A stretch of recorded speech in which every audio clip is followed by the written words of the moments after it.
नमस्कार विद्यार्थी मित्रों। आज हम कक्षा 10 के हिंदी विषय में प्रकरण 4 जिसका शीर्षक है एक प्रश्न 4 उत्तर का अध्ययन करेंगे। प्रकरण के लेखक है श्री प्रकाश। मैं VM सोलंकी इस पाठ के अध्ययन में आप सभी का स्वागत करता हूँ। चलिए पाठ का अध्ययन शुरू करते हैं। सबसे पहले लेखक परिचय। लेखक आदरणीय श्री प्रकाश जी। उनका परिचय। श्री प्रकाश जन्म सन 1890 ईस्वी, निधन सन 1971 ईस्वी। श्री प्रकाश हिंदी के जाने माने साहित्यकार हैं। उन्होंने अपनी लेखनी के द्वारा राष्ट्रभक्ति, सांस्कृतिक उत्थान, सामाजिक उत्थान एवं समसामयिक समस्याओं पर प्रकाश डाला है। उनकी भाषा सरल एवं सहज है। उन्होंने निबंध, लेख, संस्मरण, जीवनी पर भी अपनी कलम चलाई है। छोटी छोटी बातों पर गहरा चिंतन उनके साहित्य में देखने को मिलता है। प्रस्तुत पाठ में श्री प्रकाश द्वारा पूछे गए एक ही प्रश्न का उत्तर 4 महानुभावों ने अपने अपने ढंग से दिए हैं। हमारा देश तभी उन्नति कर सकता है जब देश का प्रत्येक नागरिक पूर्णतः ईमानदारी, लगन एवं निष्ठा के साथ अपना छोटे से छोटा कार्य करेगा। यही चारों महानुभावों के द्वारा दिए गए उत्तरों का निष्कर्ष है। चलिए मित्रों, अब अध्ययन शुरू करते हैं।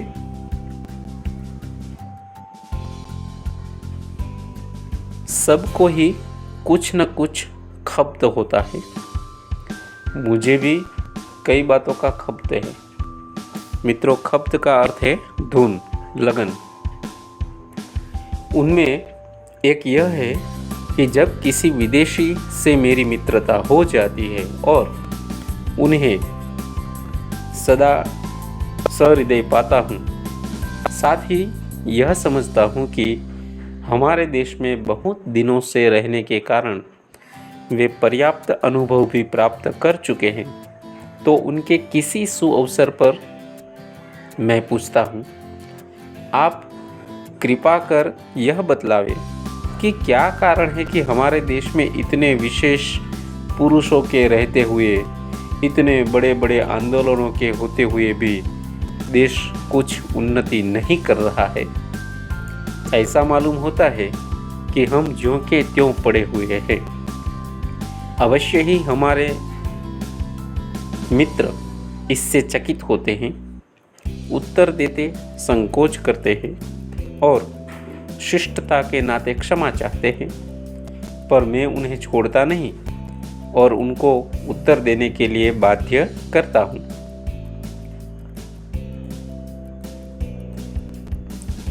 मेरे पहले मित्र एक वृद्ध ईसाई पादरी है। वे 36 वर्ष से भारत में ईसाई मत के प्रचार में तो उतना नहीं, पर सपत्नीक देश के दरिद्र नर नारियों की सामाजिक सेवा में लगे रहे हैं। मेरे हृदय में उनके लिए बड़ा सत्कार और प्रेम है। उनका उत्तर थोड़े में यह है कि तुम लोग अपने काम में गर्व नहीं लेते। मित्रों,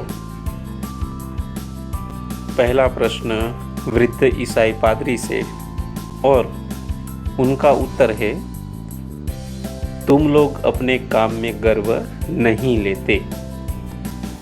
अब विस्तार से थोड़ा समझेंगे। विस्तार से उन्होंने बताया कि यहाँ पर जब किसी को कोई नौकरी चाहिए तो अतिशयोक्तिपूर्ण शब्दों में वह दरखास्त दे देता है। बहुत ही विनय और सम्मान के साथ वह आरंभ करता है। अंत में प्रतिज्ञा करता है कि यदि स्थान मिल जाएगा तो वह सदा अपने मालिक की शुभकामना करेगा, पर स्थान मिलते ही वह अपने काम अर्थात अपनी जीविका के साधन को ही खराब समझने लगता है। अन्य साथियों से मिलकर काम खराब करने के लिए षड्यंत्र रचने लगता है और मालिक की नाको दम कर डालता है। मित्रों, यहाँ पर मुहावरा है, मालिक की नाको दम कर डालता है। मुहावरा है नाको दम करना अर्थात बहुत परेशान करना। और देशों में भी लोग नौकरी की दरखास्त देते हैं। वे साधारण शब्दों में प्रार्थना पत्र लिखते हैं और जब स्थान मिल जाता है तो इस तरह काम करते हैं जैसे संसार की गति उन्हीं पर निर्भर करती है और वे यदि काम छोड़ दे तो संसार डूब जाए। मित्रों, वृद्ध ईसाई पादरी का कहने का तात्पर्य यह था कि हम लोगों के पास जब काम नहीं होता तब बड़े अनुनय विनय से काम ढूंढते हैं, लेकिन जब काम मिल जाता है तो उस काम की कदर हम नहीं करते। उस काम के प्रति जो ईमानदारी होनी चाहिए, जो निष्ठा होनी चाहिए, वो हम भूल जाते हैं और इसी के कारण हमारा देश प्रगति नहीं कर रहा है। बात इस पादरी मित्र ने बहुत ठीक कही। हमें अपने काम का गर्व नहीं है। दुख तो इसका है कि मुल्क की परंपरा में अपने काम का गर्व करने का आदेश है। जाति भेद इसी पर निर्भर करता है। एक जाति का आदमी दूसरी जाति के आदमी द्वारा अपना मान मर्यादा नहीं चाहता। वह अपनी जाति वालों के बीच अपना उपयुक्त पद और स्थान चाहता है। यह अपनी जीविका के साधनों का बड़ा आदर सत्कार करता है। बढ़ई अपने औजारों की और दुकानदार अपनी बहियों की निश्चित तिथियों पर पूजा करता है। पर लंबी दास्ता के कारण हम अपनी परंपरा को भूल गए हैं। हम अपना काम छोड़कर दूसरों का काम उठाते हैं। एक काम छोड़कर दूसरा काम लेते रहते हैं। हम अपनी असफलता का दोष दूसरों को देते हैं, स्वयं दुखी रहते हैं, दूसरों को भी दुखी करते हैं। कोई काम ठीक न कर सकने के कारण अपने को खराब करते हैं, काम को भी खराब करते हैं। स्वधर्म निधन श्रेयः अर्थात अपना धर्म या कर्तव्य करते हुए मर जाना श्रेयस्कर है। यह आदेश हम भूल गए। हम अपने काम में गर्व नहीं लेते। मित्रों, यहाँ पर लेखक ने थोड़ा विस्तार से समझाया है कि अपने काम को ही धर्म मानो। जैसे आप लोग विद्यार्थी हैं, विद्या प्राप्त करना ही आपका धर्म और कर्म है, लेकिन हम विद्या प्राप्ति को छोड़कर दूसरे सारे काम अपना लेते हैं और इसी के कारण हमारी प्रगति नहीं होती है। अब दूसरे मित्र से प्रश्न। दूसरे मित्र एक वृद्ध सरकारी कर्मचारी ICS अर्थात IAS के सदस्य हैं। मित्रों, बड़ा उच्च पद होता है यह। 30 वर्ष से अधिक भारत में गवर्नमेंट नौकरी कर हाल में पेंशन लेकर वापस स्वदेश गए। न जाने कैसे मेरी उनसे बड़ी मैत्री हो गई। वही सवाल मैंने उनके सामने पेश किया। उत्तर मिला, तुम लोग जिम्मेदारी नहीं समझते। दूसरे मित्र एक वृद्ध सरकारी कर्मचारी है जो ICS ऑफिसर थे और उन्होंने संक्षिप्त में उत्तर दिया, तुम लोग जिम्मेदारी नहीं समझते। विस्तार में उनका इसका अर्थ यह है कि व्यक्ति का समष्टि की तरफ जो कर्तव्य होता है उसे हम नहीं जानते। जो काम उठाया उसे करना चाहिए, यह गुण हम भूल गए। किसी को भी किसी पर विश्वास नहीं रह गया है। खाने की दावत हो तो न मेज़बान को यह विश्वास कि मेहमान समय से आवेंगे, न मेहमान को विश्वास कि समय पर जाने से खाना मिल जाएगा, न गृहस्थ को विश्वास कि धोबी और दर्जी वायदे पर कपड़े दे जाएंगे, न धोबी और दर्जी को विश्वास है कि हमें समय से दाम मिल जाएंगे। रेलगाड़ी पर चढ़ने वालों को यह विश्वास नहीं कि पहले से बैठे मुसाफिर उन्हें स्थान देंगे। पहले से बैठने वालों को यह विश्वास नहीं कि नया मुसाफिर धीरे से आकर उचित स्थान लेगा और व्यर्थ का शोर न मचाएगा, न और प्रकार से तंग करेगा। सड़क पर चलने वालों का यह विश्वास नहीं कि आगे चलने वाला अपना छाता इस तरह से खोलेगा कि उसकी नोक से मेरी आंख न फूट जाएगी, या पीछे चलने वाला मुझे व्यर्थ धक्का न देगा। किसी को किसी पर यह विश्वास नहीं कि केले, नारंगी का छिलका या सुई, पीन आदि इस तरह वह न छोड़ेगा जिससे दूसरों को कष्ट न पहुँचे। मांगी चीज ठीक हालत में वापस करेगा, इत्यादि इत्यादि। हम केवल अपनी तात्कालिक सुविधा देखते हैं, सारे संसार को अपने आराम के लिए बना समझते हैं, दूसरों के प्रति अपने कर्तव्यों का अनुभव नहीं करते। इसी कारण हम सब एक दूसरे के प्रति अविश्वसनीय और अस्पृश्य हो गए हैं। हम अपना धार्मिक आदर्श भूल गए हैं। आत्मनः प्रतिकूलानि परेशान न समाचरेत। उसका अर्थ है, अपनी आत्मा को जो दुखदायी लगे वैसा आचरण दूसरों के साथ मत करिए। हम अपनी जिम्मेदारी नहीं समझते। देश का हर नागरिक यदि अपनी जिम्मेदारी समझे और उसी के अनुसार अपना वर्तन करे तो हमारा देश तीव्र गति से प्रगति करने लगेगा। यही उनके कहने का तात्पर्य था। मित्रों, यहाँ लेखक भी समझाते हैं कि हमें अपनी जिम्मेदारी का एहसास होना चाहिए और उसी के अनुसार हमें कार्य करते रहना चाहिए। जैसे यहाँ पर धोबी, दर्जी, रेलगाड़ी या भोजन की दावत इत्यादि का उदाहरण लेखक ने दिया है, तो हमें कहीं पर किसी भी व्यक्ति पर विश्वास ही नहीं रह गया है, क्योंकि हम सब अपनी जिम्मेदारी नहीं निभाते। अब तीसरे व्यक्ति से प्रश्न करते हैं। तीसरा व्यक्ति एक स्त्री है।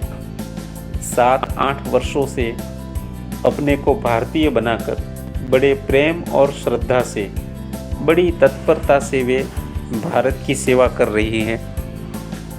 असहयोग आंदोलन में वे जेल भी जा चुकी हैं। कई कारणों से भारतीयों का निकटतम अनुभव उन्हें कई कार्यक्षेत्रों में हुआ है। उनको भी मैंने घेरा। उनका उत्तर था, तुम लोग बड़े आलसी हो। अर्थात हम लोगों ने श्रम का महत्व ही नहीं पहचाना है। मेहनत करना तो हमने मर भूखों का काम समझ रखा है। बड़े लोगों का काम तो केवल बैठे रहना है। हम भूल गए हैं कि संसार में जो बड़े हुए हैं वे सब अथक परिश्रमी रहे हैं। जब हम परिश्रम ही न करेंगे तो सफलता कैसे पावेंगे? आरंभशूर तो हम हैं, पर हम में लगन नहीं है। इसी कारण न हम अपने रोजगार में और न अपने गृहस्थी संबंधी या सार्वजनिक कार्य में सफल होते हैं। रोने, पीटने, झींकने में जितना समय हम बिताते हैं, उतना यदि काम में बिताए तो हम देश की और अपनी काया पलट सकते हैं। हम लोग बड़े आलसी हैं। मित्रों, यहाँ पर स्त्री मित्र का कहने का तात्पर्य है कि हम लोग काम को उसकी गति से नहीं करते, उसमें आलस्य दिखाते हैं, प्रमाद दिखाते हैं, और समय से काम पूरा न होने के कारण हम पीछे रह जाते हैं। कभी कभी हम काम के प्रति इतने आलसी होते हैं कि काम को ही बुरा मानने लगते हैं। जैसे किसी विषय में कोई मुद्दा हो और वह समझ में न आता हो तो हम कहते हैं कि यह प्रकरण ही खराब है, यह विषय ही खराब है, और दूसरों के सामने हम रोना पीटना शुरू कर देते हैं। अब रोने पीटने से तो कुछ होने वाला नहीं है। यदि इतना ध्यान हम उस विषय में, उस पाठ में लगाए तो हम सफल हो सकते हैं, लेकिन हम काम के प्रति ध्यान देने के बदले आलसी होते जाते हैं और इसी के कारण न तो हम सफल होते हैं न हमारा देश। अब चौथे व्यक्ति से प्रश्न है। चौथा व्यक्ति एक बड़ी वृद्धा स्त्री थी। वे संसार में प्रसिद्ध थी। मेरे कुल से उनका बड़ा प्रेम था। मेरी पितामही तुल्य थी। उनको भी मैंने तंग किया। आपने तो अपने 40 वर्ष हमारे देश की विविध सेवाओं में लगा दिए हैं। आपको बतलाना ही होगा कि हमारा क्या दोष है जिससे हमारी उन्नति नहीं होती। थोड़े में उनका उत्तर था, तुम लोगों में उदारता नहीं है। विस्तार से उदाहरण दे देकर उन्होंने बतलाया कि भारत में लोग दूसरों को आगे नहीं बढ़ाते, स्वयं को ही आगे रखना चाहते हैं। मित्रों, वह मेंढक वाली छोटी सी कहानी आपको याद होगी, जिसमें एक जार में कई मेंढकों को रख दिया जाता है। जैसे ही एक बाहर निकलना चाहता है, दूसरा उसकी टांग खींचकर नीचे गिराता है और अंत में कोई भी मेंढक जार से बाहर नहीं निकल सकता। वही परिस्थिति वृद्धा स्त्री के उत्तर में हमें देखने मिलती है कि हम लोगों में इतनी उदारता नहीं है कि दूसरों को आगे बढ़ने दें। हम यही चाहते हैं कि हम ही आगे होने चाहिए। तो दूसरा कोई व्यक्ति हमसे आगे न निकल जाए, उसी के बारे में हम सोचते रहते हैं और दूसरा व्यक्ति आगे न चला जाए उसके लिए प्रपंच षड्यंत्र करते रहते हैं। आगे वृद्धा स्त्री बतलाती है, गुणी नवयुवकों को अपनी योग्यता दिखलाने का मौका नहीं देते। उनके मरने के बाद उनका काम ही खराब हो जाता है। वास्तव में वृद्धा की बातें ठीक थी।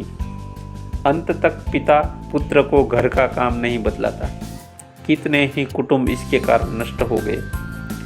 बड़े बड़े गुणी अपनी विद्या साथ लेकर मर गए। इस कारण कितने ही वैज्ञानिक आविष्कार, औषधियाँ आदि लुप्त हो गई। पेशों में इतनी प्रतिद्वंद्विता हो गई है कि बड़ा छोटे को काम नहीं सिखलाता। सार्वजनिक जीवन में तो इतनी विभत्स दिख पड़ती है कि चित्त व्याकुल हो जाता है। कितना काम बिगड़ता है, इसकी तरफ ध्यान नहीं दिया जाता। जैसे कोई कलाकार किसी कला में निपुण हो तो वह यह नहीं चाहता कि मुझे जिस प्रकार का मान सम्मान, जिस प्रकार की कीर्ति ख्याति प्राप्त हुई है, उसी प्रकार की ख्याति कीर्ति दूसरों को प्राप्त हो। इसीलिए वह अपनी कला दूसरों को सिखाता नहीं, छुपा कर रखता है। कोई जादूगर अपनी जादू की कला दूसरे शिष्यों को नहीं सिखाते, और जब कलाकार या जादूगर मर जाता है तो वह कला भी लुप्त हो जाती है। तो हम इतने उदार नहीं कि हमें जो काम आता है वह काम को आगे बढ़ाए। हम उसे अपने तक सीमित रखना चाहते हैं और इसी के कारण हम वहीं ठहर जाते हैं और हमारे बाद भी कोई आगे बढ़ नहीं पाता। इतनी उदारता हमें रखनी चाहिए। अब चारों उत्तर का सार लेखक अपनी तरफ से देते हैं। सारांश यह है कि ठीक समय से उपयुक्त काम न उठाकर और अपने काम में गर्व न रखकर उसके करने में दूसरों के प्रति अपनी जिम्मेदारी को न अनुभव कर, अपने काम की एक एक तफसील को समझकर उसमें दत्तचित्त होकर परिश्रम के साथ उसे स्वयं न कर और उदारता के साथ उसे दूसरों को न सिखाकर हम अपना नाश कर रहे हैं। चारों मित्रों ने एक एक अंश हमारे दोषों का बतलाया। उन सबको मिलाकर मैंने उत्तर पूर्ण कर दिया। यदि और भी सूत्रवत सत्य कोई जानना चाहे तो मैं कहूँगा कि हम भारतीय कर्तव्यों और अधिकारों को भूल गए हैं। बड़े से बड़े नेता के होते हुए भी हम साधारण जन उनसे कोई लाभ नहीं उठा रहे हैं। हम उनकी मूर्ति की स्थापना करते हैं, उनका जय जयकार पुकारते हैं और इसी में अपने धर्म की इतिश्री समझते हैं। हम उनके कहे अनुसार चलते नहीं, आदेशों के अनुरूप अपने जीवन का संगठन नहीं करते। यही कारण है कि हम वहीं के वहीं हैं। संसार वेग से चला जा रहा है, हम तटस्थ हैं। सामने सब कुछ है जो आकर हमारा काम कर दे। दूसरा क्या कर सकता है जब हम खुद कुछ नहीं करना चाहते? यदि हम ख्याल रखें कि देशभक्ति केवल व्याख्यान देने में नहीं है किंतु ठीक तरह से काम करने में है, यदि हम अनुभव कर सके कि हम कर्तव्य ठीक प्रकार करते रहे हैं तो हम किसी भी देशभक्त से कम नहीं हैं। और बहुत से बड़े लोग हैं जो इस नाम से प्रसिद्ध किए गए हैं। यद्यपि हमारा कार्यक्षेत्र संकुचित ही क्यों न हो, हम केवल धोबी, दर्जी, किसान, मजदूर, दुकानदार, पहरेदार, गांव शिक्षक ही क्यों न हो, तो हमारा देश एकदम जाग उठेगा। उसके एक एक अंग में जान आ जाएगी। हमारे व्यक्तिगत जीवन के संगठित होते ही सारा देश और मनुष्य समाज स्वतः संगठित हो जाएगा। देश को केवल उपयुक्त नागरिकों की आवश्यकता है, किसी दूसरे प्रकार के मनुष्य या वस्तु की नहीं है और नहीं है। मित्रों, लेखक ने बड़े ही उच्च विचार हमारे सामने रखे हैं कि हम सब अपने कर्तव्य या अपने काम को समझे, उसी काम को अपना धर्म समझे, काम के प्रति जिम्मेदारी बरते, उसे महत्वपूर्ण समझे, किसी भी काम में आलस्य न रखे और हमें जो भी काम आता है वह उदारतापूर्ण रूप से दूसरों को सिखाते रहे। यदि इतना हम करते रहे तो भी हमारा देश तीव्र गति से आगे बढ़ने लगेगा। हम अपने काम के प्रति निष्ठा रखें, यह भी एक प्रकार की देशभक्ति है। आप लोग छात्र हैं, विद्यार्थी हैं, अपने काम के प्रति निष्ठा रखो, काम में आलस्य न रखो और जो कुछ आपको आता है वह दूसरों को सिखाने में कभी संकोच न रखे, कभी ना न कहे और सबको अपने साथ लेकर चलो और इस प्रकार से विद्या प्राप्त करते रहो, तो वह भी एक प्रकार से देशभक्ति ही है। इसी प्रकार हम काम करते रहेंगे तो हम भी आगे बढ़ेंगे और हमारा देश भी आगे बढ़ता रहेगा। उसे कोई नहीं रोक सकता। एक उच्च विचार लेखक ने हमारे सामने रखा है और जीवन में उतारने के लिए ये बड़ा महत्वपूर्ण विचार है। मित्रों, आपको पाठ समझ में आ गया होगा। यदि समझ में ना आया हो तो वीडियो का पुनरावर्तन कीजिए, पुस्तक में से उसका पठन करिए और समझते रहिए। परीक्षा के लिए महत्वपूर्ण प्रकरण है। अगले पाठ में हम फिर मिलेंगे। तब तक के लिए नमस्कार।